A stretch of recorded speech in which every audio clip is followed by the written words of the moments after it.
So let me repeat. I'm very happy to be here to see you.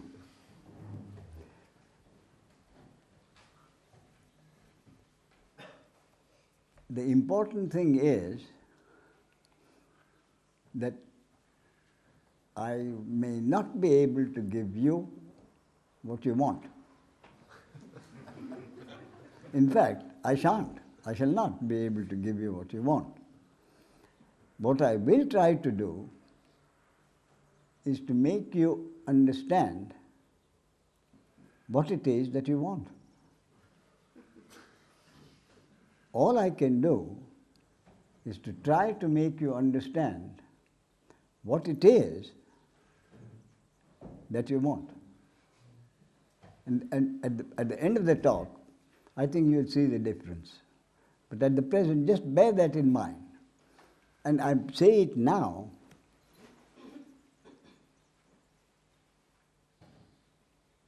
because don't expect anything to happen. The real obstruction is the expectation that you will get what you want. And the wanting is the whole obstruction. That's one. And the second thing is, which again for me is most important, which has relation to what I've already told you. If you are expecting to get something out of it, then your listening will be different to what I want it to be. What I want you to do is this. You have found the time to come here. You have arranged your affairs so that you could come here. And you have paid for the seminar. So, you have done all that you need to do. At this seminar, I don't expect you to do anything. Not even to listen. When I say not even to listen, what I mean is I don't want you to make any effort to listen. Effort to listen means grabbing the words that are coming out. I don't want that to happen. What I want you to do is to relax and let the words come to you. I repeat, what I want you to do is to relax and let the words come to you. One, and let the words do to you what they're supposed to do. Same words, quite frankly, they won't have the same effect on all of you. The words can only have that effect on you which they're supposed to have on you. So, I repeat again, please, don't try to grab the words. Let the words come to you. And let the words do whatever they're supposed to do. Just relax and let the words come to you. Das Wichtigste, Entschuldigung, das Wichtigste für uns ist, und darum bittet er uns, einfach nur zuzuhören. Denn alle Erwartungen stehen im Wege. Wer was erwartet, kriegt nichts. Wer aber einfach schlicht die Worte kommen lässt, bekommt das, was er beabsichtigt und was möglich ist. Am Anfang hat er natürlich begrüßt und that's about it, the gist of it. Wasn't it?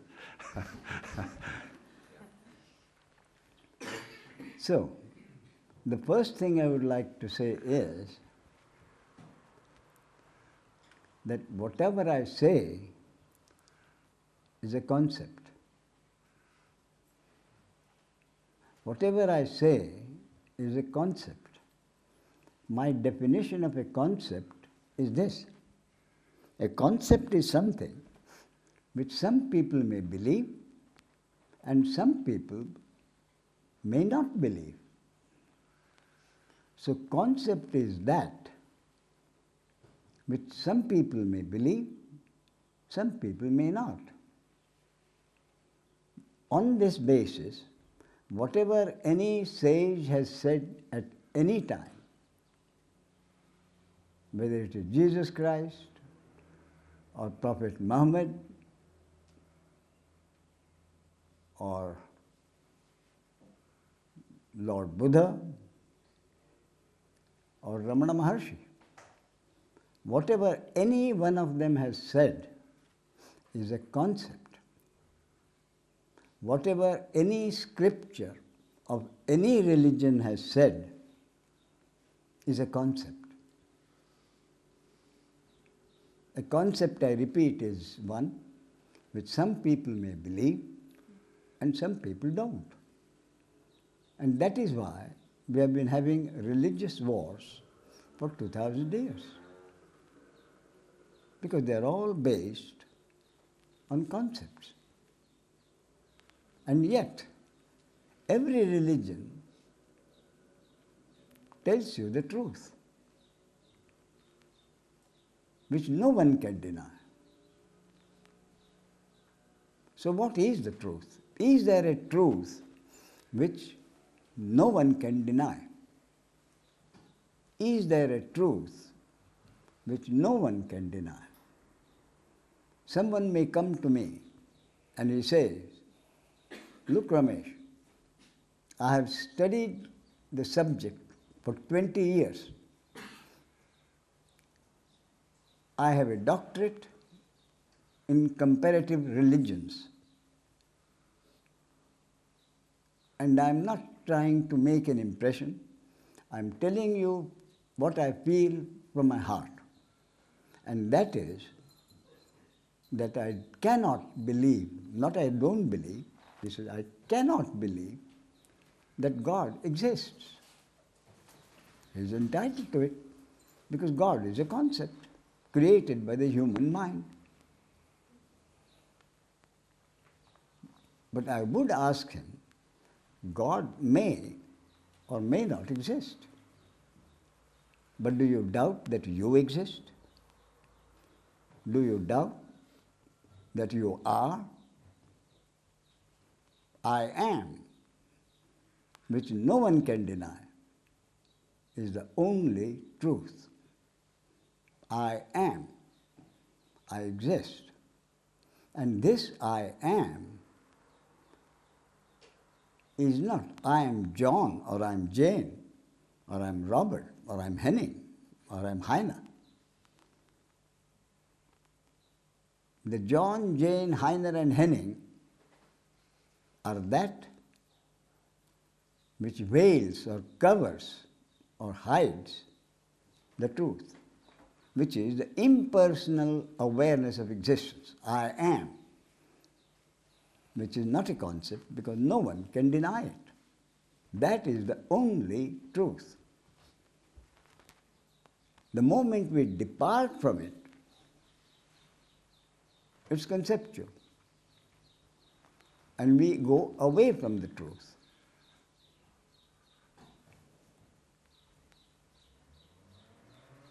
And yet, knowing that, we have to move away from the truth. And we are the John, Jane, Heine and Henning that I mentioned. They belong to life as we know it. So, my basic concept, the very basic concept, you see, let me tell you this. I do have, as I said earlier, a list of concepts. At the end of the seminar, I don't want you to go away with a hazy idea of what Ramesh wanted to say. If somebody asks you after you go from the seminar, what did Ramesh have to say? Your answer should be, what I would like your answer to be is this.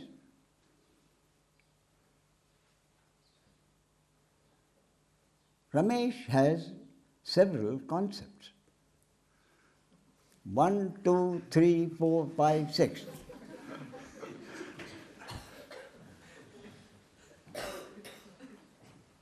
What Ramesh has is concepts. But at least that I would like you to be sure of. That what the concepts are. Because as I said, whatever any sage has said is a concept. The only thing is what that concept does for you individually. And a concept remains a concept until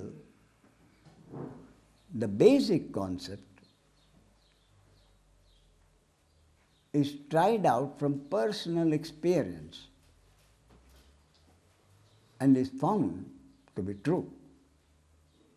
So only when you try the basic concept from your personal experience and you come to the conclusion that that is so, then for you individually the concept becomes the truth. Otherwise, I have seen people come to me. He said, I said, my usual questions are to get to know the person in order to be able to help the person. My usual questions are, do you consider yourself to be a spiritual seeker?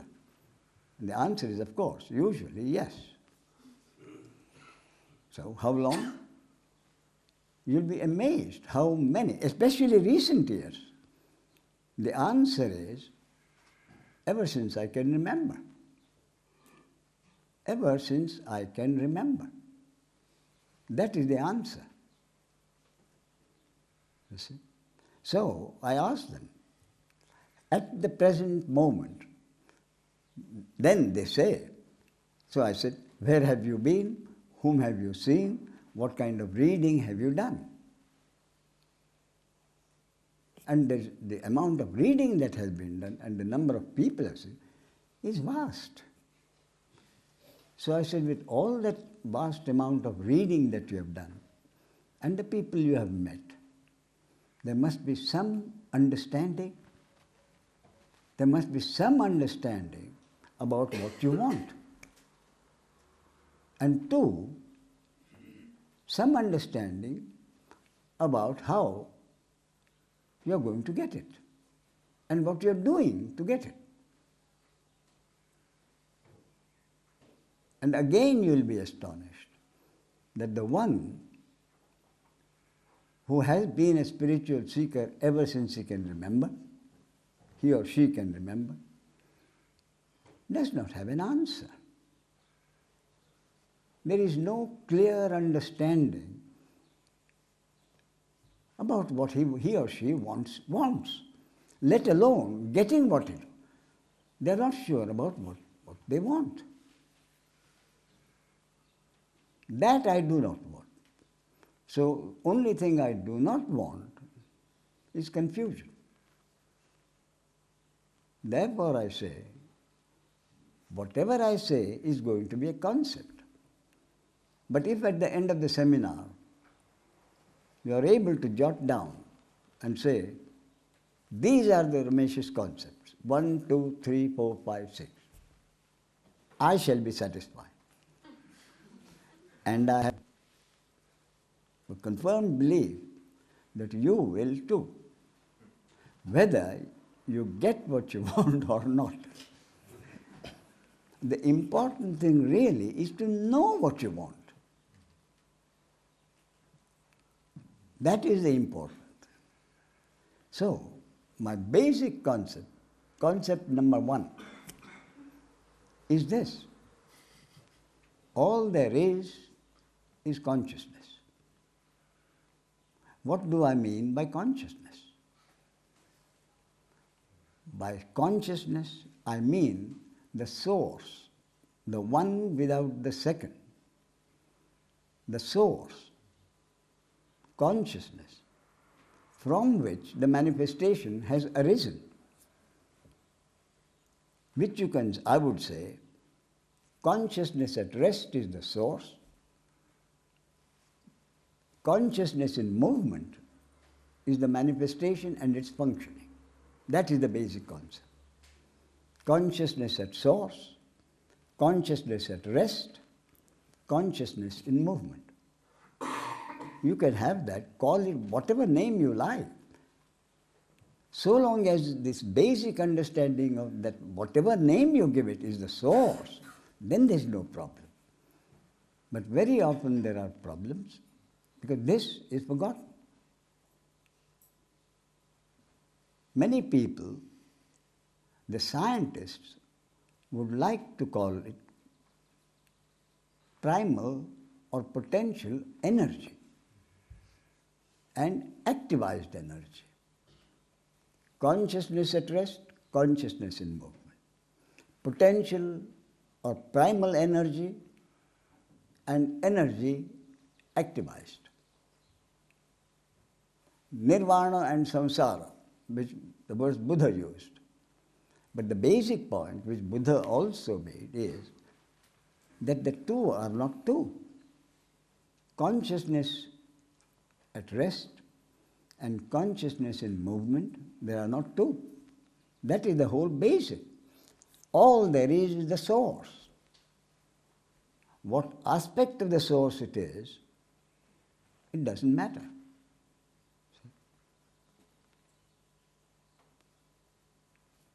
Heiner standing, Heiner sitting, Heiner running, or Heiner lying down. There are not four Heiners.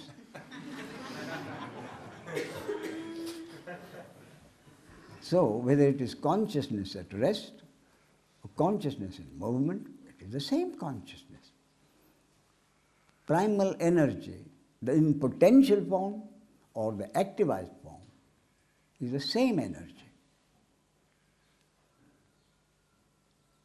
Some people may like the word to be used, they would like the word to be God. Although those who like the word God have a different meaning. That I would like to clear up. When I use the word God for the source, by the word God, I mean the source, not an all-powerful entity connected with the manifestation, which is how the word is generally used. When I use the word God, I would like you to please remember that I do not mean by the word God an all-powerful, all-knowing, all-merciful entity connected with manifestation. Then such an entity would be part of the functioning of manifestation. That is not what I mean God when I shall be using the word God. It should always mean, as far as we are concerned, for this seminar, the God represents the same source, whether you call it energy, consciousness, or the source. What is meant is the source, the one without the second. Then there is no confusion.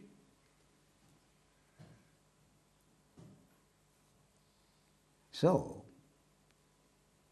what we are really concerned with is consciousness in action.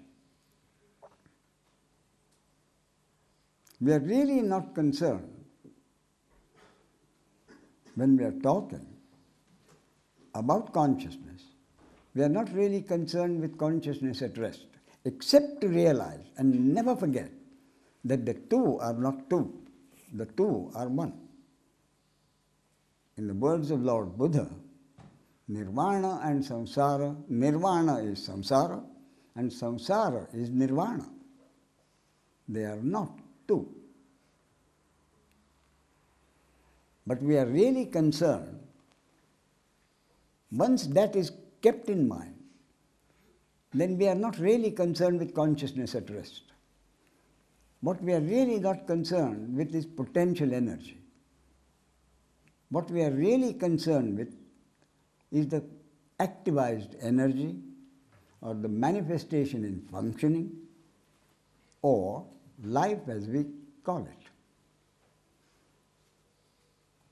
So whatever we talk about, that is why I call it a concept. Life as we know it, that is what we are concerned with.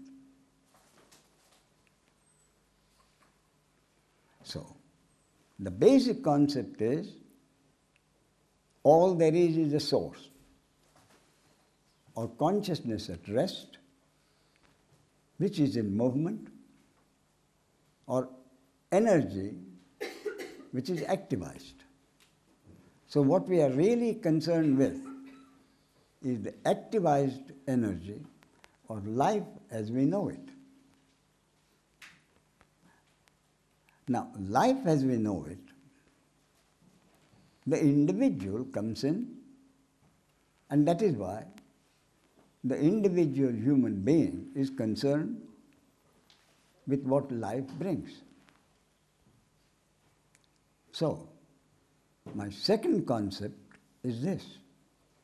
The individual human being is part of the manifestation. And therefore, basically, the human being cannot be anything other than one species of object which, along with the other thousands of species of objects on land, in water, and in air, together constitute the totality of manifestation. I repeat, my basic concept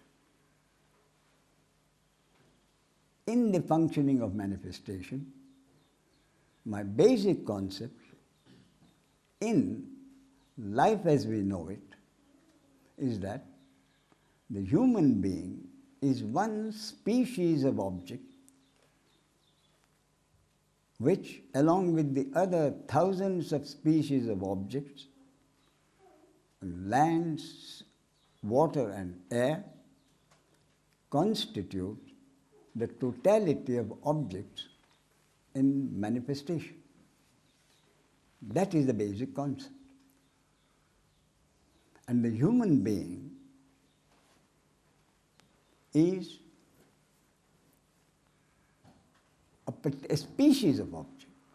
What is the species of object? According to my concept, the human being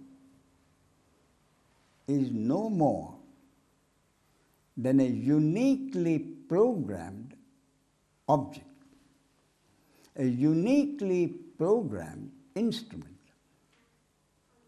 a uniquely programmed computer through which consciousness or energy or God functions and brings about such actions as are supposed to happen according to what we may conceptually call universal law or divine law, or more simply, God's will.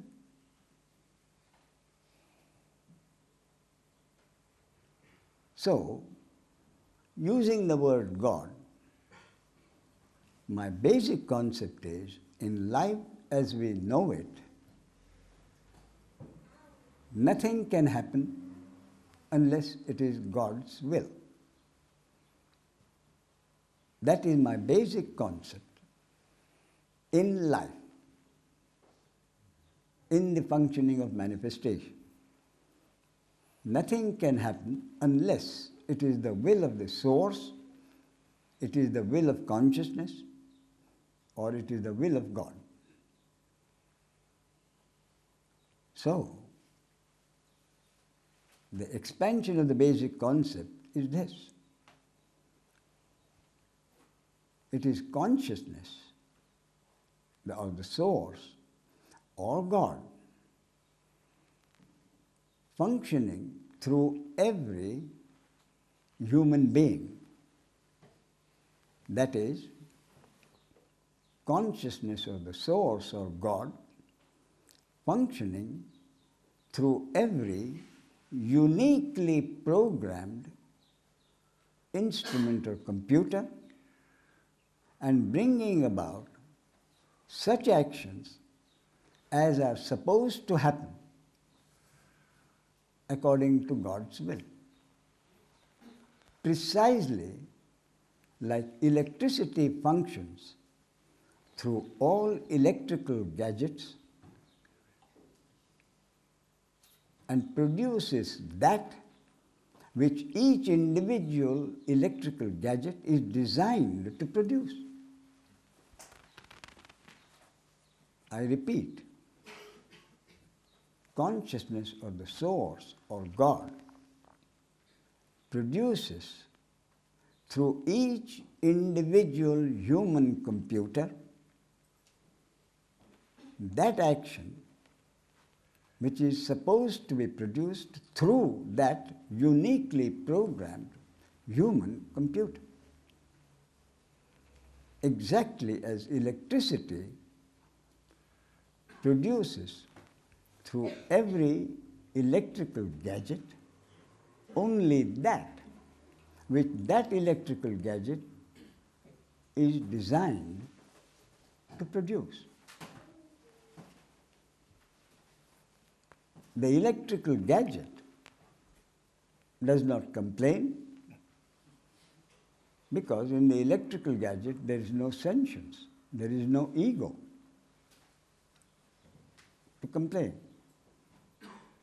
But in the human computer, there is the ego which complains, has expectations, because the ego thinks he exists.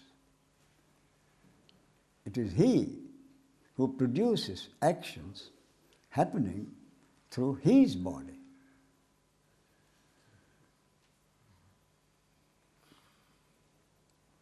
And what enlightenment or self-realization is supposed to be is what the ego wants. So the ego wants enlightenment or self-realization as an object which will give him or her more happiness than anything the world has given him or her. That is the expectation.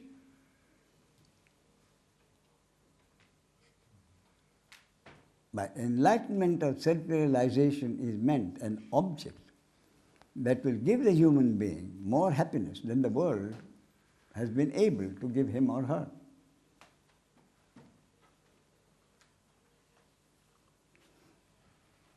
And the ego continues seeking on these lines, goes to various gurus, goes to various ashrams, tries to do whatever he is told to do, and finally finds that he, the ego, he or she, the ego, cannot get what he or she wants.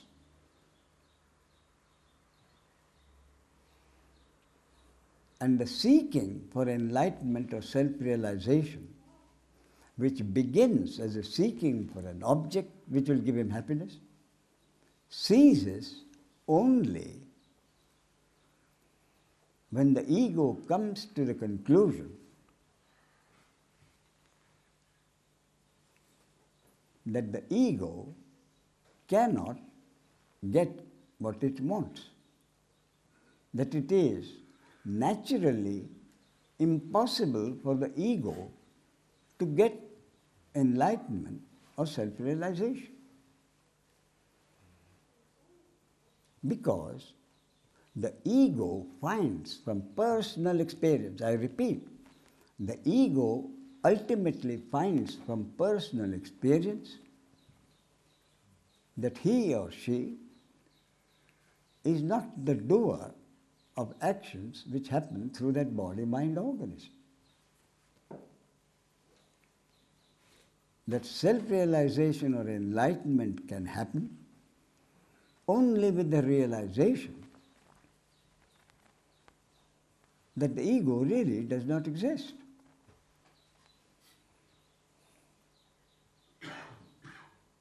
And it is the ego himself which has to come to the conclusion that the ego does not exist as the doer. And that the ego can come to the conclusion only, I repeat, only from personal experience. So the question arises, how did the ego come into being?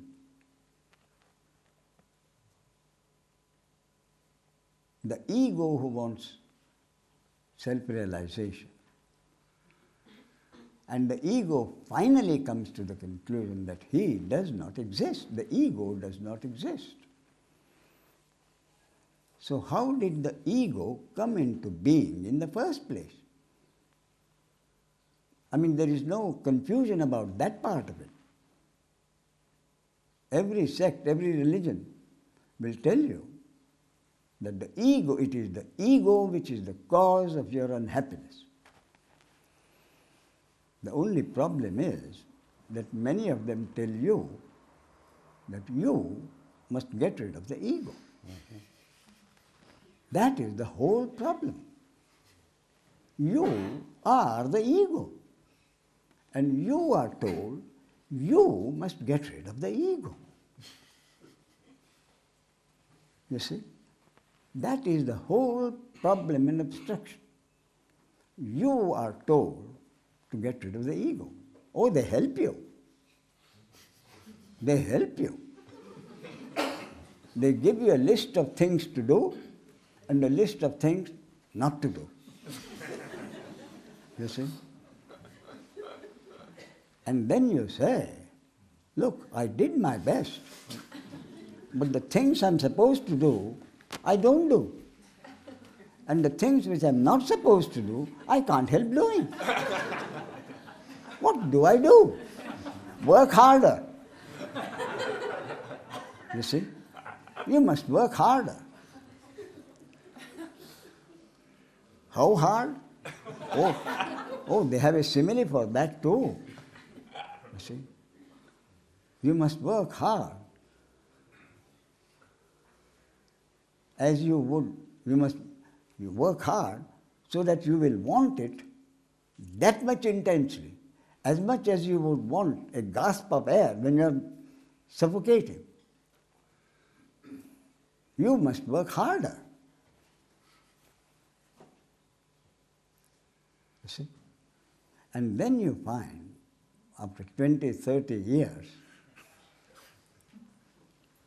that you have, after a lot of effort, been able to do what you are supposed to do, and you have been able not to do the things you are supposed not to do. And yet nothing has happened. Nothing has happened. At the very first, the second seminar in the States, a place called Joshua Tree in the desert, American desert, California desert. There was a middle-aged woman who came, and I'll never forget that case. She was from New Zealand, and her story was interesting. You see, what she said was this: I had a perfectly wonderful husband, and I had a perfectly wonderful family, 3 children. And something happened You see, that is, something happened. And she gave up his family, she gave up her family, and went to an ashram. And the ashram told her, gave her a list of things to be done, list of things not to be done. And she said, I really worked intensely and hard. And I could honestly say that I did everything I was supposed to do. I didn't do one thing I was not supposed to do. And yet nothing happened. So she said, after 3 or 4 years of frustration, someone mentioned to her some other ashram. So she went to this another ashram. And she said the same thing happened. List of things to be done, list of things not to be done. And after 3 or 4 years at each place, she nearly lost her mind. She became disoriented. And when she came to the talk, to the seminar, she told me this story. And when she arrived there, the lady in charge of the seminar, she came along with 7 or 8 other people, you see. In the center's van, which goes to the bus stop to pick people up. So a group came and she was one of them. And she had no reservation. She had no idea how she came there. She was disoriented to that extent. She didn't know how she happened to come here. So her story was this. She happened to come to America, and in Los Angeles. Then at Los Angeles, she couldn't sleep, so she started walking about. And when she was thoroughly tired and hungry, she sat on a bench near the bus stop. And then 7 or 8 other people came there. And then a bus came. And the 7 or 8 people, assuming that this person, her name, I think, was April. She took April along. She hustled her. They hustled her into the bus, you see. And she went in. She sat down. She didn't have any money. So when she had to buy a bus or ticket, she had no money. So someone next to her assumed that she had lost the money. So she provided the money and she got the ticket. Then at Joshua Tree, they got out and they hustled her out of the bus. Yes. And then the van from the center came. She got into the van. And he said, there I am. She was really totally disoriented.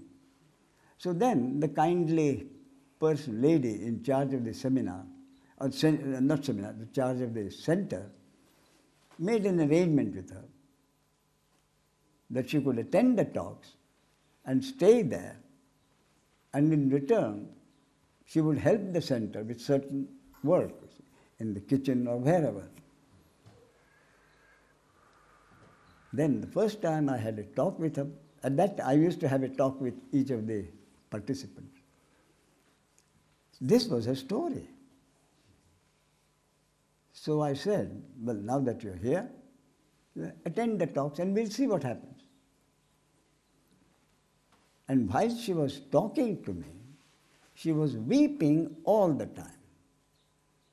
And her refrain, she said it 3, 4, 5, 6 times. I had a perfectly wonderful husband and a wonderful family. I left them to join the ashram. Why? I don't know.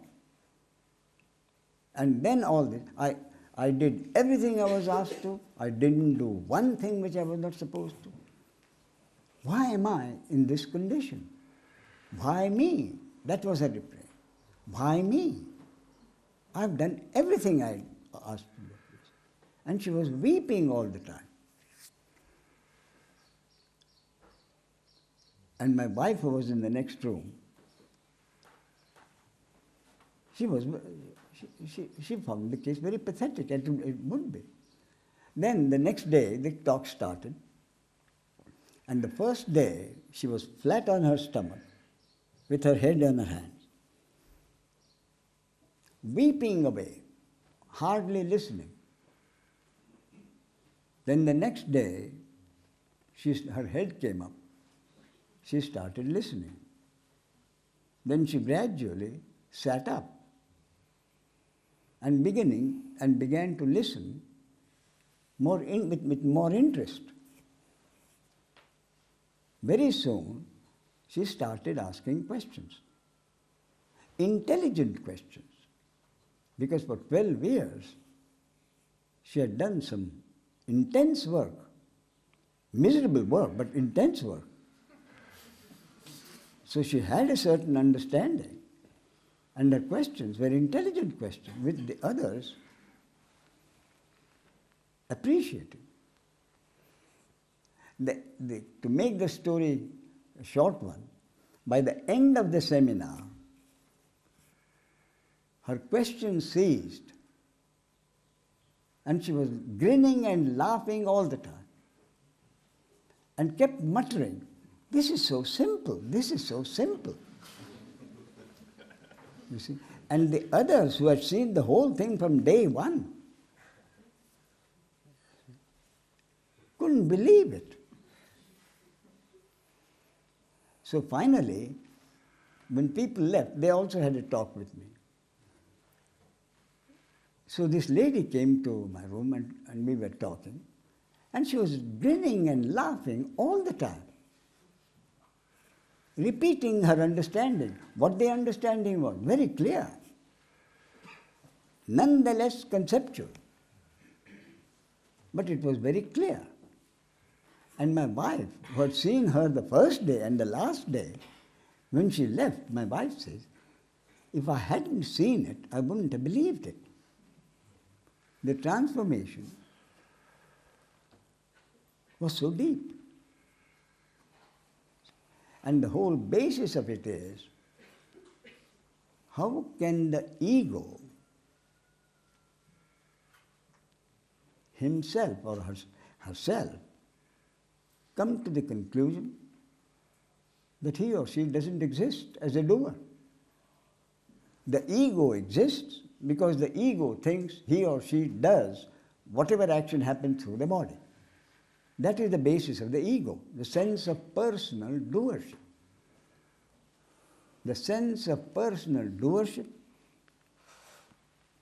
is the essence of the ego.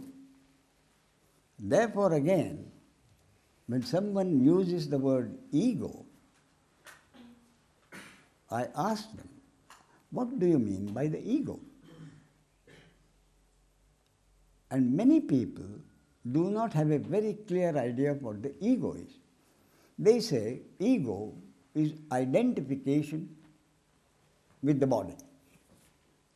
That is the ego. So I said, whether it was Jesus Christ or Ramana Maharshi, when they lived, after the self-realization, Ramana Maharshi lived for 50 years after the self-realization. If somebody called them by name, they would respond. And what can I do for you? And would talk. So the fact that Jesus or Ramana responded to his name being called obviously meant that there was identification with a name and form. So mere identification with a name and form cannot be the ego. So, according to my definition, the ego means identification with a name and form as the individual doer of actions. So the personal doership, that is the essence of the ego. When that essential... I just wanted to have translated that. Didn't get it. Excuse me. I'm sorry? I didn't get it. I beg for the translation. I could sit next to him. Please. Okay. Yes, of course. Komm zu dir. Oder soll ich? Ich dachte, wir können... Ja, wenn mehr sind, tue ich ja. Okay. That means the difference Yeah, between the essence of the ego. Yes. That's what you want to know. Yes. Yes, sure. Okay. I'm lost right now, absolutely lost. Shall I repeat? I'm total, yes please. Let me repeat. Yes please. Whether it was Jesus or Ramana Maharshi, if he were called by name, I got it now. they would respond. Ja. Jesus oder Krishnamurti oder wer immer weise war, würde sich umdrehen, wenn er seinen Namen von hinten hört. Reagieren drauf. So the fact that they responded to their name being called, the name which is attached to a particular body, form, Der Name, der diesem Körper gehört hat, darauf haben sie reagiert. meant that there was identification. Bedeutet, dass der Mensch With a damit name and identifiziert, mit Form und Name identifiziert war. So, for 50 years, Ramana Maharshi lived after self-realization. 50 Jahre nach der Selbstfindung hat der Ramana Maharshi gelebt. And no body-mind organism can live for 50 years without identification with a name and form. Und das geht nicht, wenn man ganz raus ist aus dem Körper. And yet, self-realization means Und trotzdem bedeutet die the total Selbsterkenntnis annihilation of the ego, die totale by definition. Auslöschung des eigenen Egos, bedeutet Selbstrealisierung. So, if the total annihilation of the ego has happened, Wenn das passiert ist, diese and totale, still there is identification with a name and und form, trotzdem noch diese Identifikation kommt, wenn man gerufen wird mit seinem Namen, then the identification with the name and form is not the ego. dann ist diese Identifikation mit dem Namen und der Form eben nicht das Ego. Therefore, the ego must be something other than the mere identification with a name and form. Deshalb muss das Ich was anderes sein als die bloße Identifikation mit Form und Name. And that something other Und dieses than the andere- mere identification with a name and form is a sense of personal doership. Ist der Sinn der persönlichen Täterschaft, des persönlichen Tuns. I do things. These are my actions. I am responsible for my actions. Für meine Handlung bin ich verantwortlich. I am in control of my life. Ich kontrolliere mein Leben. I am the doer. Ich bin der Handelnde. That is to me Das für the mich essence of the ego, the ist die sense of Essenz des personal Egos, doership. das Wesen des Egos. So when self-realization or enlightenment happens, Wenn es aber eingetreten ist, diese what Erleuchtung, gets annihilated was weggebracht wird, is the sense of personal doership, not mere identification with the ist name and nur form. der Sinn des persönlich Handelnden, der geht weg. You see what I mean? Verstehst du? The last sentence I didn't got, but continue. I got more as also ich habe mehr verstanden Ja, okay. als vorhin und das wollte ich. Okay, he's satisfied now. He got what he wanted. This is what you want. He Fine. says now, we can talk to. So now, the question really arises, Jetzt kommt die Frage. basically, now probably we don't need to. Okay. You see, basically the question arises, the ego, which is the sense of personal doership, has to be annihilated for the final understanding or enlightenment or self-realization or whatever you call it to happen. So seeking is part of doing. So if there is a seeker who says, I am a seeker, there is doing. So the seeking begins with an individual seeker seeking enlightenment as an object which will give him or her more happiness than the world has ever given anybody.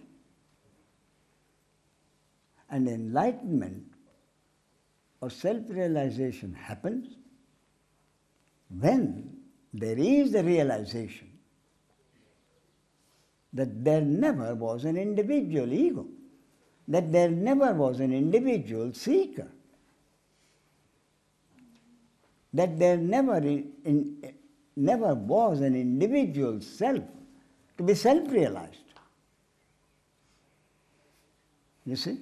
It begins, seeking begins with a seeker seeking enlightenment as an object of happiness, and can only end with the realization, total realization, that there never can be a seeker or a doer.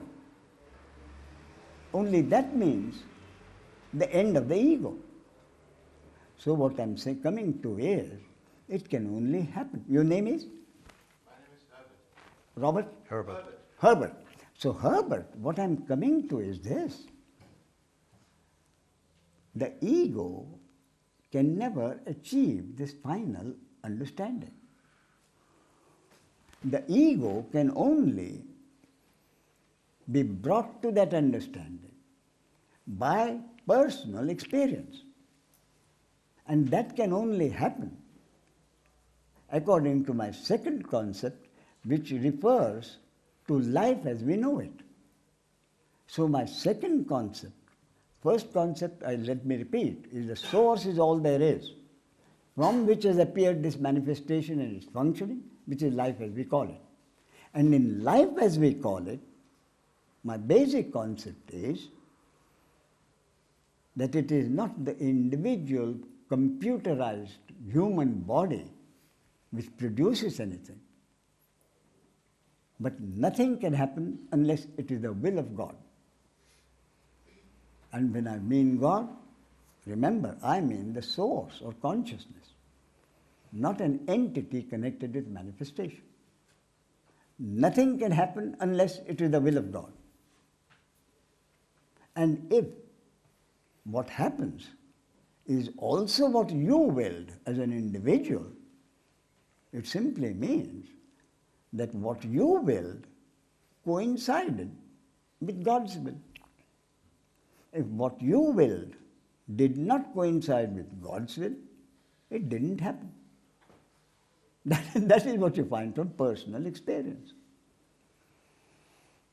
You see? So, this fact that nothing happens unless it is God's will, and God's will works through the mechanism of the unique programming in each human being. How does God's will work? God's will works through the unique programming in each individual human being. Unique. There are no two human beings exactly alike. So what is this unique programming I'm talking about? The unique programming is this. You had no choice in being born to particular parents. Therefore, you had no choice about the unique DNA in this human object. For the same reason, you had no choice about being born in a particular environment. In Germany? Bist du in Deutschland geboren? Okay. Anyway, wherever you are born. I've been born in Austria. All Okay. right? So, you had no choice in being born to particular parents in Austria. Keine Wahl gehabt. He's saying that I had No taken choice. So it was vorbestimmt. Ja, immer.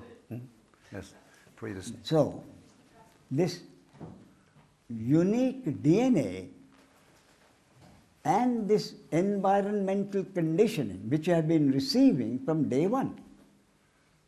Conditioning at home, conditioning in school, conditioning in society, conditioning in church or temple, conditioning all the time in that particular environment. So the unique DNA plus this unique environmental conditioning together is what I call the programming in this programmed object, human object. You see? So, how does God's will work? How does God's will work? Through the mechanism of this unique programming. Exactly as you use your computer, Herbert. How do you use your personal computer? You put in an input. And what can the computer do but bring out an output strictly the way it is programmed? Isn't that right? How do you work your own personal computer? You put in an input. And the computer had no choice but to bring out an output strictly the way it is programmed.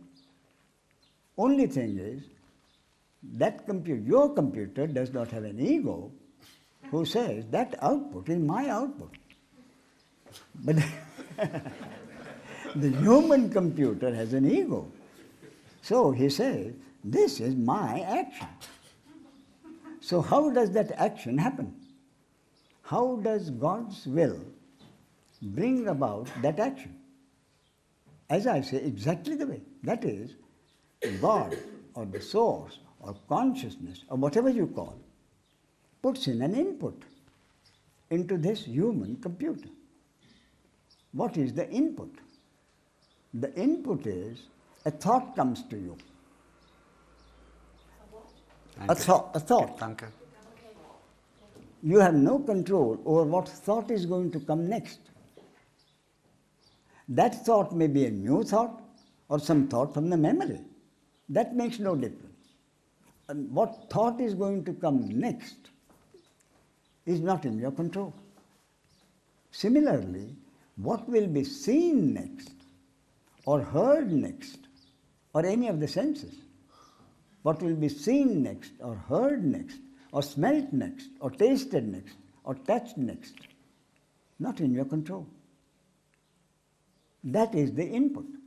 A thought, something seen or heard, is the input.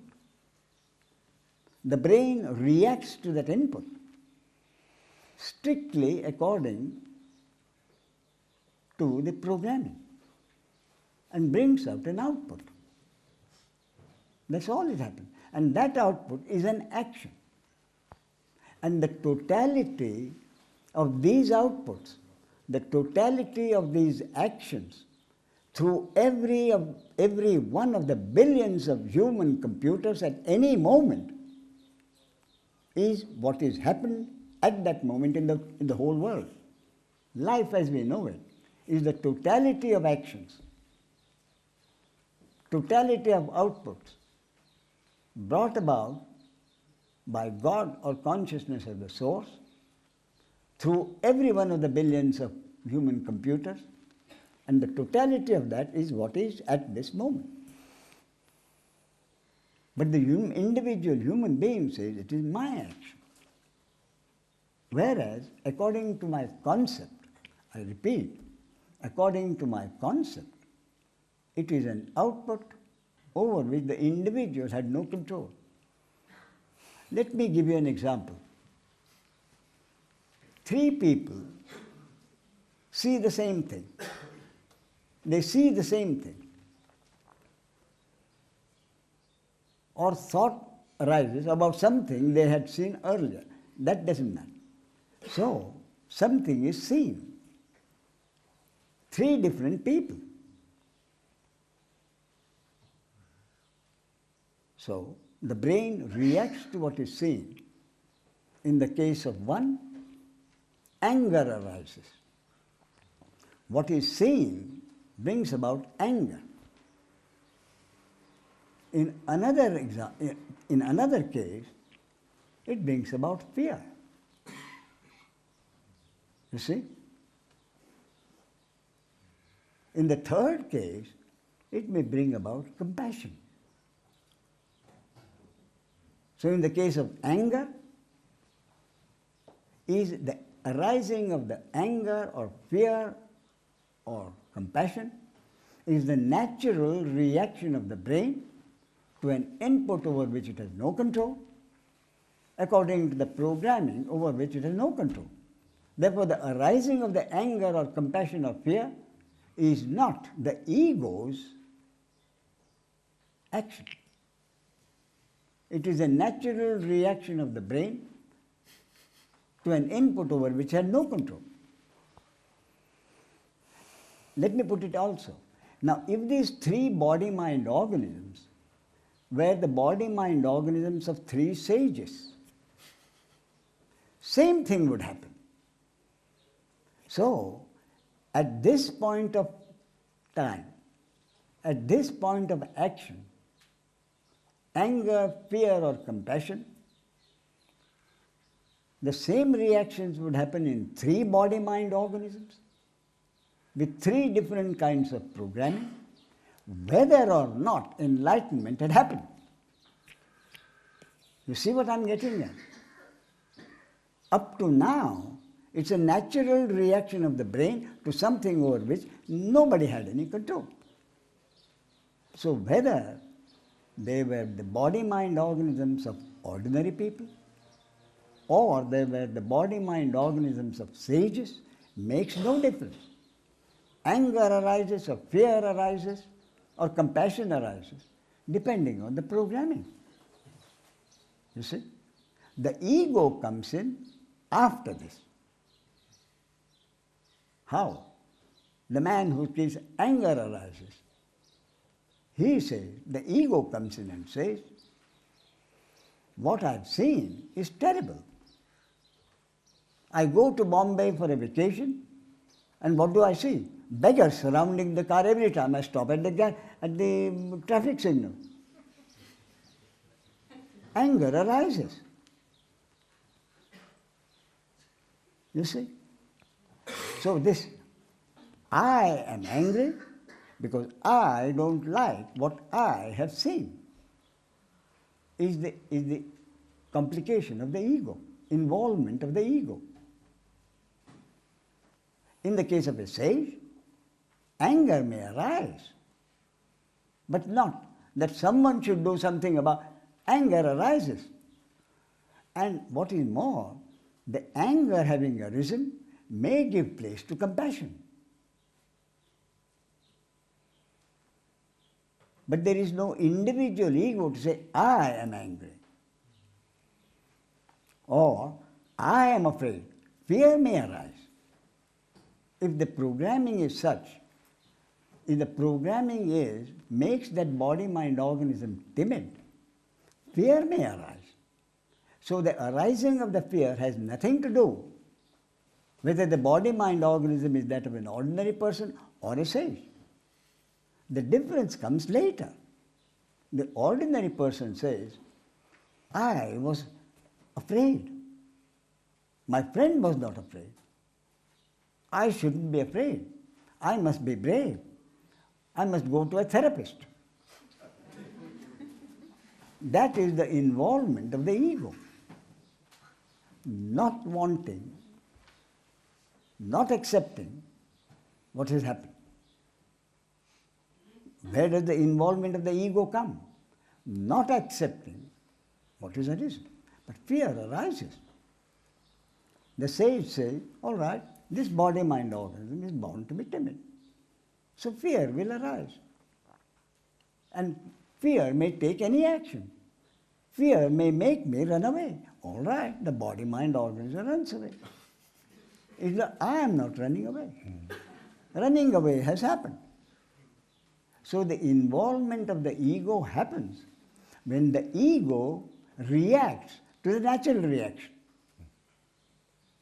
The natural reaction is according to the programming. If there is no ego to react, then the matter ends there. Anger arises, takes its course. Now, anger arises, and it may be that in the case of a sage, the anger makes that body-mind strike the other person. And having struck the other person, police may come and take him to jail. You see? So if it is the body-mind organism of the sage accepts that it was the will of God that the anger should make him strike somebody, and it is the will of God that he should be in jail at that moment. You see? But if it happens to an ordinary person, you see, why did I have to interfere? Let the beggar be there. Now because I interfered, I am in jail, And therefore, I am missing a most important appointment which would have got me $500,000. All that is the involvement of the ego, which is a subsequent reaction to the natural reaction. That is the only difference. The original reaction according to the programming. Subsequent reaction is that of the ego. You see? So the ego is not there, then the natural reaction remains, takes its course. I'll give you an example of what happened at one of the meetings of my guru, Nisargadatta Maharaj. He was a short-tempered person, that is, his body-mind organism had a short fuse. He would get, anger would arise very quickly.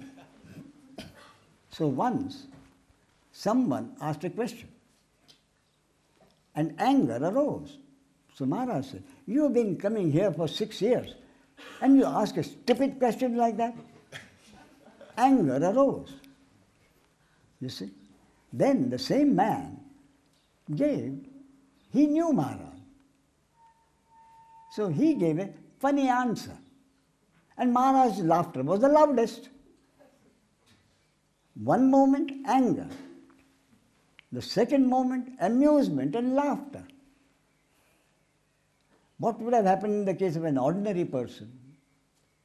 He would have said, anger would arise, and then the anger would say, the individual, I am angry, that will remain. So that I am angry involvement would make him say, that man made me angry, therefore I shall not laugh at that man's humor.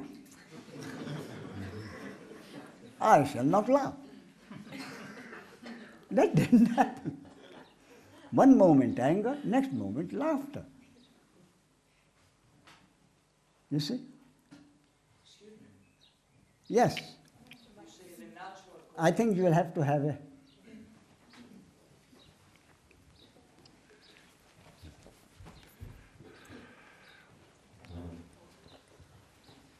You said that the natural course of action something happens and it's the natural course of action till the ego interferes. Yes. And then there is another course of action that the ego instigates that. Yes. The ego reacts to the consequences of the natural reaction. Right. According to what you said, that we are programmed. Yes. Just for clarification, isn't that reaction of the ego a natural course as well, because it is programmed to react in that way? Yeah.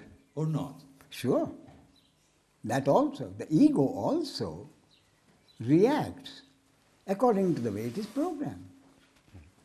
But the programming there gets altered with the understanding. That is why I kept saying, whatever I say is a concept.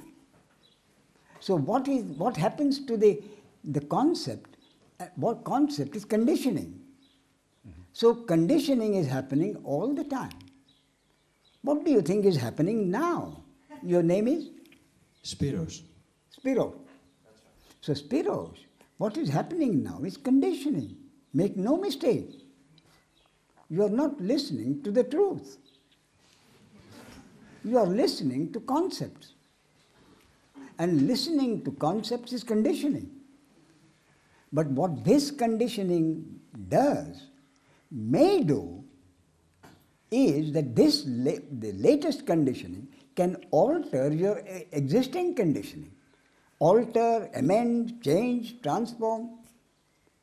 So what this latest conditioning does to your existing conditioning is again God's will. So if God's will is that what you listen to this brings about a transformation, transformation will happen. And for transformation to happen, certain receptivity has to be there. So if receptivity is part of the programming of this body-mind organism, then what you have listened to today, that conditioning can transform the existing conditioning. But if God's will in respect of each individual body-mind organism is what I call the destiny of that body-mind organism. Let me repeat. God's will in respect of each body-mind organism through which God's will acts is the destiny of that body-mind organism. Again, my concept. So my concept about destiny is this. At the moment of conception, God's will is stamped on that conception as the destiny of that conception. So if the destiny of a conception is not to be born at all, if it is God's will that that conception should not be born at all, that conception will be aborted. There won't be a birth. But if it is the destiny of that conception to be born and to live for a particular span of life, what happens to that born object during that span of life, every moment, is God's will and the destiny of that born object. The transformation of the understanding you refer to, Yes. that is programmed as well then. That is destined. Is that different from programmed? Yes. Programming is part of the body-mind organism. What happens to that programmed body-mind organism during its lifespan is God's will and what I call the destiny. I mean, basically, all it means is your programming is God's will. Destiny is also God's will. So if you want to combine the two and say it's God's will, fine, no problem. So for the transformation and the understanding, Yes. again, there is nothing that the ego or we or the ego and I or whatever that is there can or cannot do. That's the whole point. That is exactly what I'm coming to. Very annoying, isn't it? Annoying for whom? For the one who has no control. You know, someone showed me a cartoon the other day. The cartoon showed two puppets talking. And one puppet says, "Do you really think there is a hand up there manipulating?"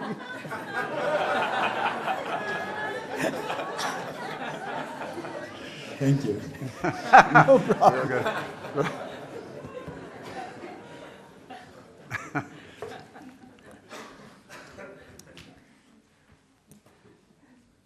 Yes, so we were at whatever happens, happens according to God's will. And God's will in respect of each body-mind organism is the destiny of that body-mind organism. So on this basis, until last year, we had a body-mind organism called Mother Teresa. The programming in which was such that only good deeds happen. So, the happening of the good deeds according to the programming was the destiny of that body-mind organism called Mother Teresa. And the happening of those actions, along with the consequences, was the destiny of that body-mind organism. So good deeds happened, happening of the good deeds was the destiny of that body-mind organism called Mother Teresa. And the consequences, Nobel Prize, awards, rewards, all that was also the destiny of that body-mind organism. On the other hand, you have a body-mind organism generally called a psychopathic organism. The programming in which, over which nobody had any control, no one had any control, was to produce what the society and the law called evil actions. So the happening of the evil actions was the destiny of that body-mind organism. And the consequences, being executed or thrown in jail or an institution, was also the destiny of that body-mind organism. But the basic point is, both the body-mind organisms, Mother Teresa and the psycho were created by the same source. So, at this point, the question then arises, with the mind intellect, which is the same as the ego. The mind intellect says, on what basis does God decide the destiny of each body, mind, organism? What is the basis? And that the human being can never have the answer to. Why? Because the human being essentially, basically, is only a created object. And a created object can never possibly know the will of the creator subject. If you do a painting, a modern painting, and put a figure in it, with one eye here, another eye there, and that kind of a thing, then the figure could ask you, why have you made me so grotesque? Why have you made this stupid painting at all, which is worth $1 million, maybe? So a created object, the figure in your painting, can never know why you painted the picture at all. So a created object can never know the will of the creator subject. That is why the German mystic, Meister Eckhart, said so pointedly, all that the human being can do is to wonder and marvel at the magnificence of God's creation. He cannot even try to understand it. Meaning, God's creation is a mystery, and the created object, the human being, can only accept it as a mystery and not try to solve it. I have a question, Ramesh. When you talked about this picture which is drawn by the artist himself might not know why he draw a figure with 3 eyes. Sure, I agree. So I want to know, well, you might not know, but God, when you talk of God's will, is there an intention behind God's will? Should be high. An intention, I mean... And who says this? A created object. A created object says how the creator subject should be. No. Yeah. I want to know if there's only consciousness, yeah? There's okay, and it's flowing and things happening. But you talk of God's will, and if with will I associate that there is an intention, that I want something to happen. You see, now, that's why it's a series of concepts. The concept I have for your problem is this. The concept is that this life as we know it is a movie which is already there. It is already there. God is not created, but for us to, what we can do is watch the movie only plate by plate. So our view is restricted. God's view when He made the movie is of eternity. So what you say is there's no answer to the one, or there are 2 ultimate questions for me. One is the why, and the other one is where from. So I will get never an answer to that 2 questions. Who will not get an answer? Who will not get? That me is a created object. That is the point. The me forgets. And as soon as the me realizes. But I can ask a question. A computer cannot ask a question. You know what I mean? Yes, because the computer can't ask the question. Because the computer has no ego. This computer can ask because the creator created an ego. So the question really is, where did the ego come from? The ego didn't create itself. So the answer is, the ego had to be created as part of life. Because the created objects themselves the consciousness could work through those created objects and bring about whatever it wanted. But that wouldn't be life as we know it. That wouldn't be God's game. That wouldn't be Leela. What is that on which the Leela or God's game or life as we know it is based? Interhuman relationships. But what is your concept? Well, that is what I'm trying to explain. The concept is this. Life as we know it cannot happen unless there are interhuman relationships. That is, friendship and enmity, love and hate, war and peace. The opposites cannot happen without interhuman relationships. And interhuman relationships cannot happen unless there are egos. So ego had to be created. The source of God had to create the ego so that life as we know it can happen. And the same creator, when he created the egos, also started the process of destroying the egos in a limited number of cases. yes. Therefore, there is no seeker seeking enlightenment. Seeking enlightenment has been happening as part of life as we know it.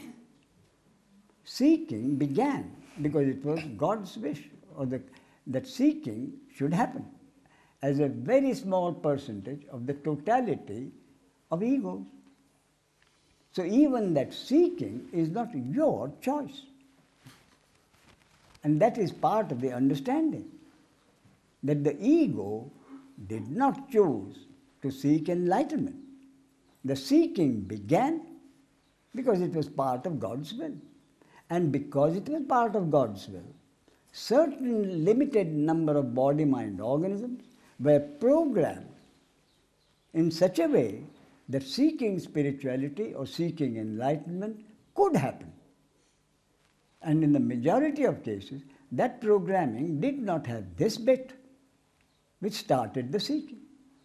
So even seeking enlightenment, seeking answers to questions, was part of God's will.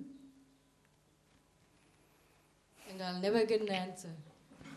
The created object will never get an answer.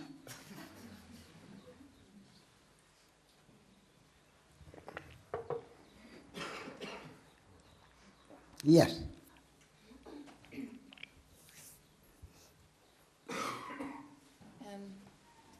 You said, like,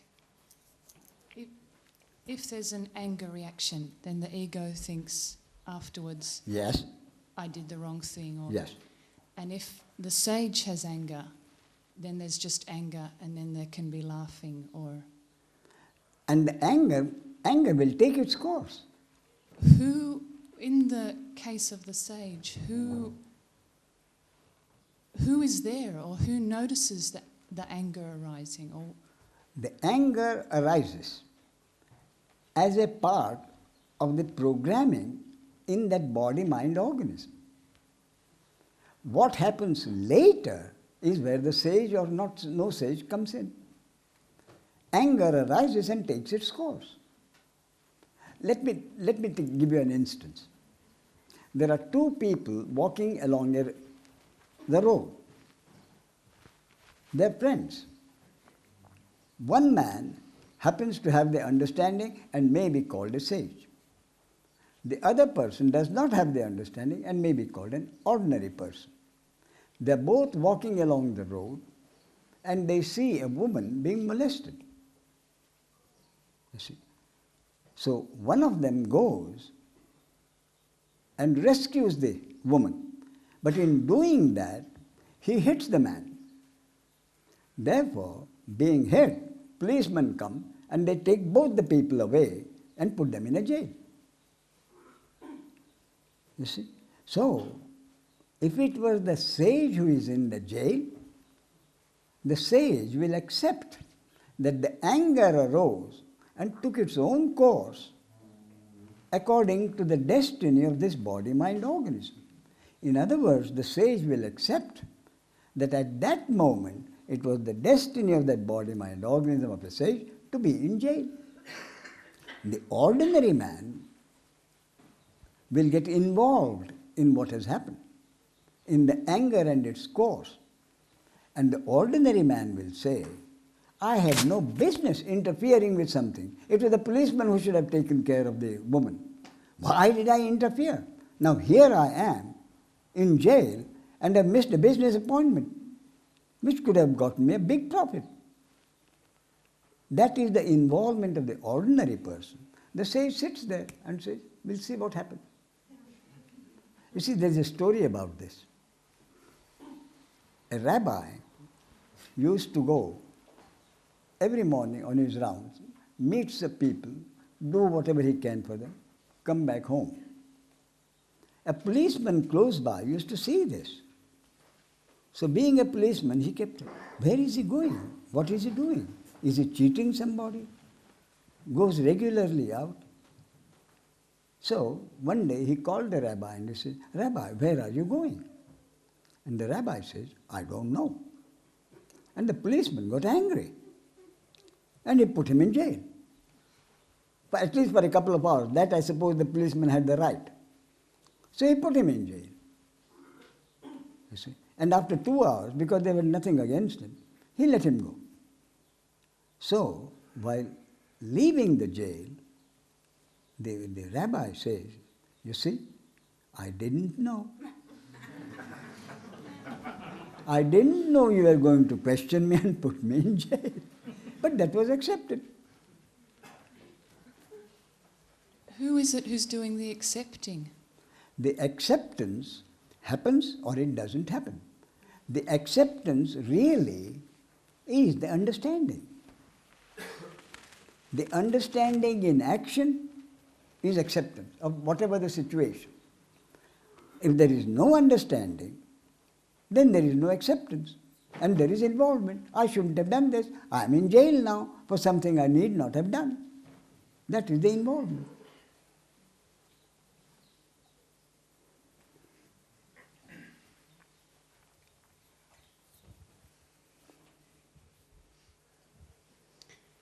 Ramesh, at the beginning of the talk, you mentioned that it's important to know, to know what you want. Yes. Yes.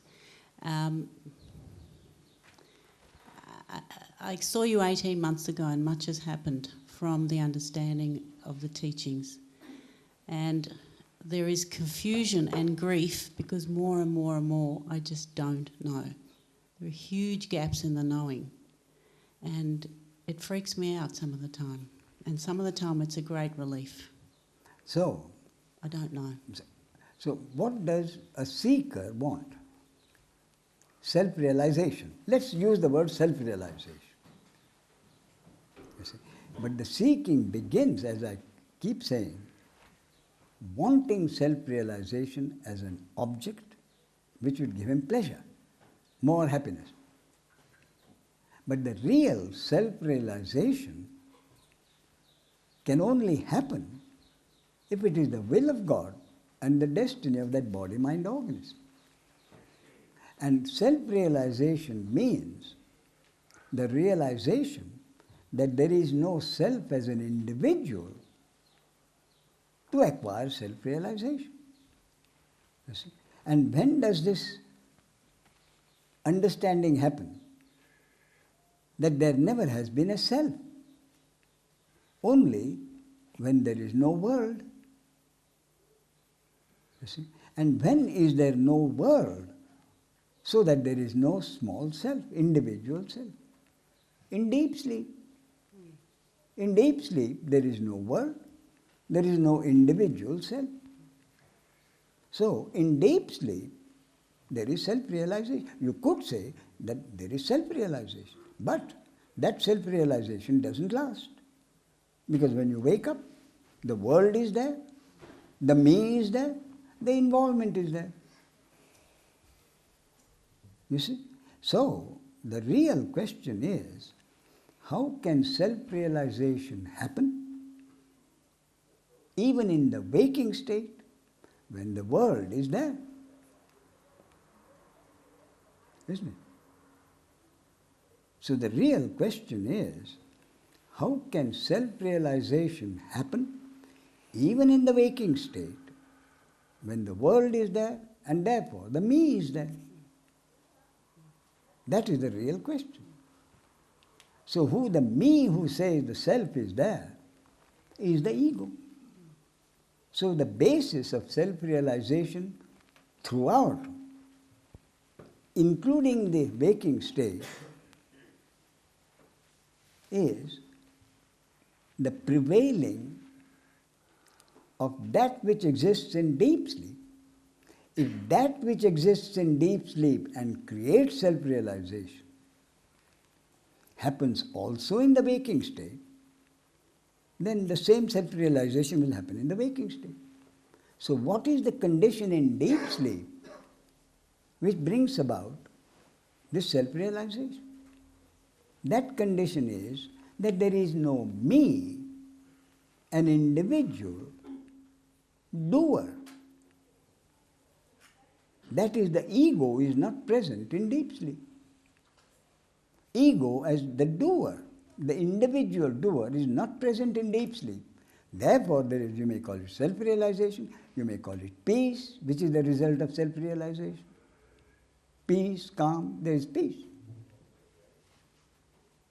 So for that peace to prevail in the waking state, the same condition must apply. And that is no existence of the ego. So, if in the waking state there is total understanding and acceptance that there is no individual doer, everything happens because it is God's will, through the source or consciousness functioning through every body-mind organism and bringing out such actions as are supposed to happen according to the will of God or the destiny of that body-mind organism, then the same condition will prevail, which means the ego has been annihilated. I repeat, for that peace which prevailed in deep sleep to prevail in the waking state, the same condition must prevail, and that is no sense of personal doership. And that no sense of personal doership can prevail if, from your personal experience, you are able to come to the firm, unconditional acceptance that no action can really be yours. So how can that happen? That can happen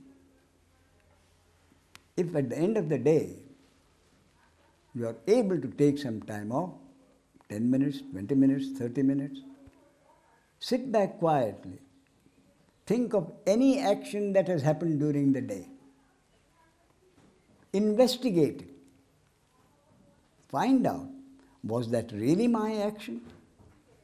Or did something lead to something, and it happened? And I dare say, each time your investigation will lead you to the undoubted conclusion, even a simple thing, that it was truly not my action, because I had no control over it at any stage. Therefore, how can I call it my action? You take another action. And at the end of the day, if you come to the conclusion that no action that day was your action, and if day after day you come to the same conclusion, then if no action is my action, then who is this me? Which is the self-inquiry of Ramana Maharshi. Who am I? But who am I as an intellectual query doesn't produce anything. So only when the inquiry arises from the very depths of your being, because your personal experience has proved to you, no action is my action. No action is my action. Then the question, the query, who am I? Who is this me? Is there a me at all? Does not come from the intellect, but it comes from the heart, from the very depths of your being. And the depths of your being is the source. So the question, who am I? Is there a me at all? Doesn't any longer become an intellectual query, but something from your depths of your being. The query finally arises from the soul, from the source. And it can only be from the source that the answer comes if it is God's will and the destiny of that body, mind, organism. And the source, if it is the destiny of that body, seeing the suffering which the ego has suffered, gets the answer. My dear child, there never was a me to suffer. There never was a me to do anything. And if there is no me to do anything, how can the me commit a sin? Why have you been carrying a load of guilt? No action was your action. How could you have committed a sin? How could you have hurt anybody? So the total final acceptance, because of this personal investigation, comes to the conclusion that no action is my action. Then what happens? An action happens which the society approves and praises you. So the praise of the society becomes an input. Whether the sage is an ordinary person, the input, which is the praise from society, the brain reacts to it, and a sense of pleasure arises naturally. A sense of pleasure will arise. But knowing that it is not your action, what will not arise? What will not arise is a sense of pride. Pride belongs to the ego. So a sense of pleasure may arise, but not pride.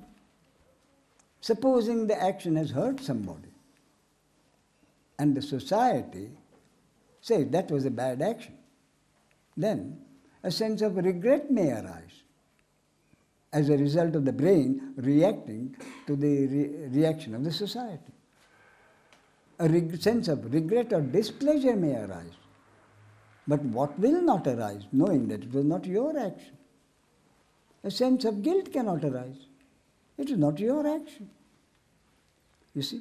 So in the case of actions happening through your own body, mind, organism, pleasure or displeasure may arise, but not pride or guilt. But knowing that no action happens through this body, mind, organism, which you call yours, nothing happens through any other body, mind, organism either. So if an action happens through some other body, mind, organism, which hurts you, or this body, mind, organism, hurt will arise, of course, physical or mental. Hurt will arise as a natural reaction of the brain to an event. Hurt will arise,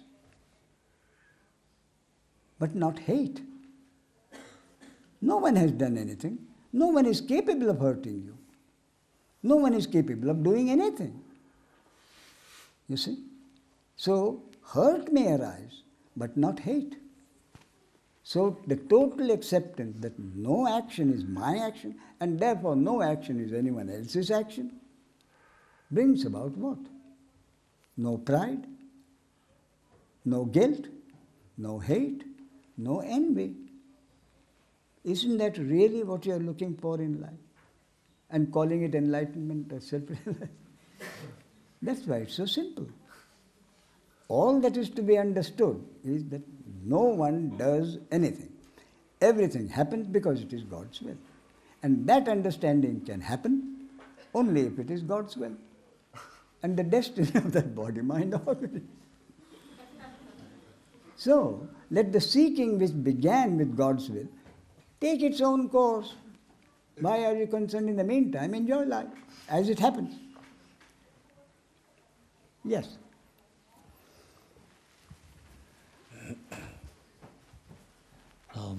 Is this state of enlightenment or self-realization, is this a development to this, or is it just one point where something changed?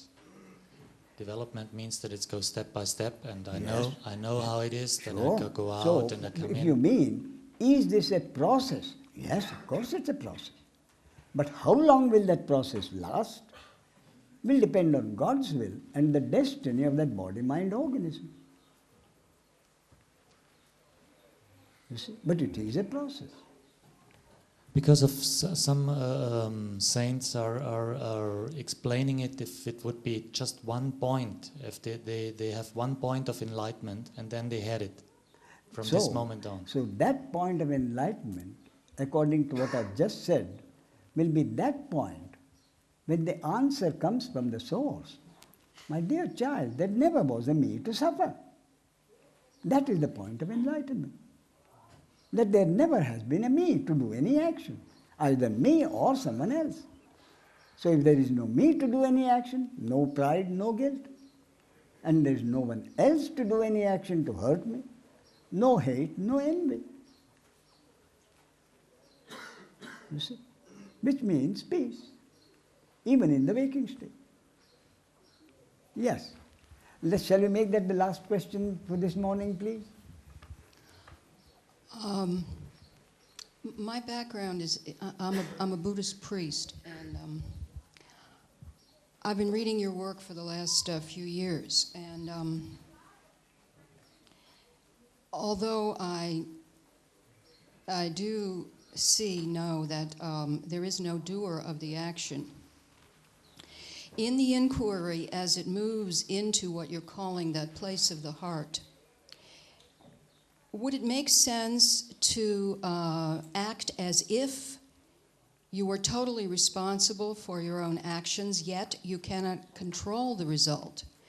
Because if not, then what the Buddha taught regarding the purification of what he called the mind really makes no sense. What he referred to in that context was such things as being aware of what you're doing, being mindful of others' feelings, yes, acting out of that self-spontaneously generating compassion, etc. Quite correct. Yeah. So what is the importance of being responsible for your own actions when you see that you have absolutely no control over the results whatsoever? Therefore, your being responsible itself is a misconception. You are either a responsible person or you are not a responsible person. So if you are a responsible person, you are programmed to do responsible actions. Someone else may be programmed, who cares? I can't be bothered. No sense of responsibility. So even that sense of responsibility is part of the programming. That really does make sense. I mean, but at the same time, the function of what we call sometimes, or people call practicing, doing whatever practices, said to be means to open the heart, said to be various means to clear seeing, or all those different things. That's also part of the programming, right? That is correct. Yeah, but there may be a way that I resist the programming.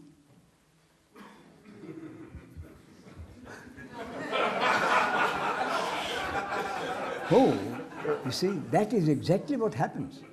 The individual, the ego, resists the programming and becomes unhappy. That is all that happens. The ego does not accept the programming and becomes unhappy. You see, I ran away. I shouldn't have run away. I should have stood there and fought like my friend did. My friend is a brave man, I am a timid man. Unhappiness. You see? But if the understanding is, my friend did what he was supposed to do and I did what I was supposed to do, no unhappiness.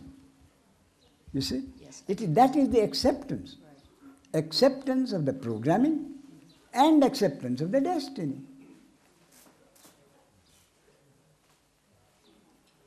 Well, let's call it a day for this morning. We'll continue tomorrow morning. Of course, this evening there'll be other talk.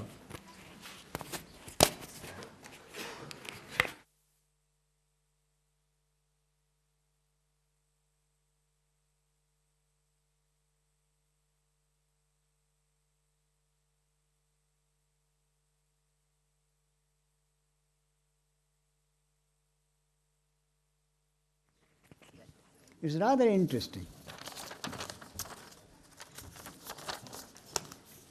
You see, it is the result of a research made by the reputed London School of Economics.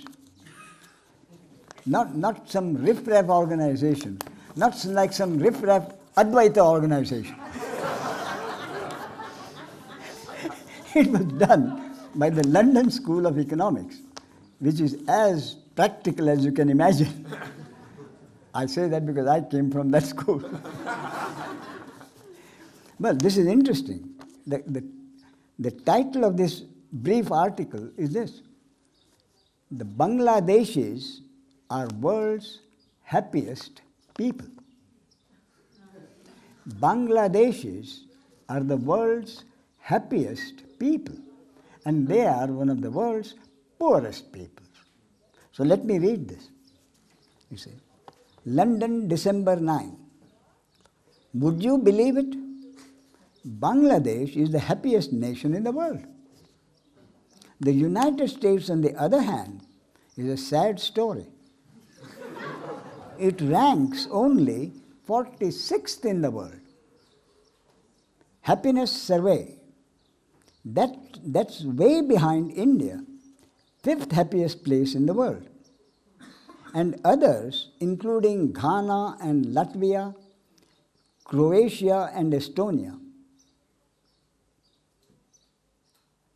they are the backward places. Research led by London School of Economics professors into the link between personal spending power and the perceived quality of life has conclusively proved that money can buy everything but happiness. The study revealed that people in Bangladesh, one of the poorest countries in the world, derive far more happiness from their small income than, for example, the British, 32nd on the list, do from their relatively large bank balances. In fact, people in most rich countries, including Austria, Netherlands, Switzerland, Canada, Japan, and others, I don't know why they omitted Germany,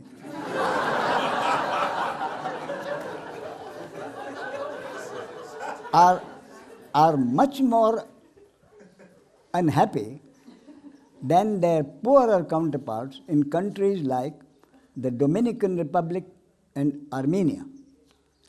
Most unfortunate, however, are Russians and people in some other parts of the former Soviet Union. They are neither rich nor happy. Indicates the World's Happiness Survey. Slovenia, Lithuania, Slovakia, Russia, Ukraine, Belarus, Bulgaria, and Moldova follow the United States in the list to bring up the rear. The study shows that although the British have twice as much money to spend in real terms compared with 40 years ago, their perceived quality of life, that is the happiness, has not improved. Earlier surveys revealed that many Britons thought money could bring happiness. The new study shows that such a link still exists in poor countries because a small increase in income can mean large improvements in lifestyle. So the money does mean, but up to a level. At a starving level, you do need money.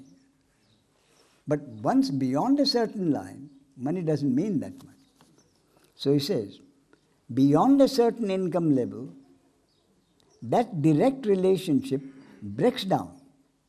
According to the research, happiness in rich countries now is far more dependent on close personal relationships, good health, and job satisfaction. I would say that's why there's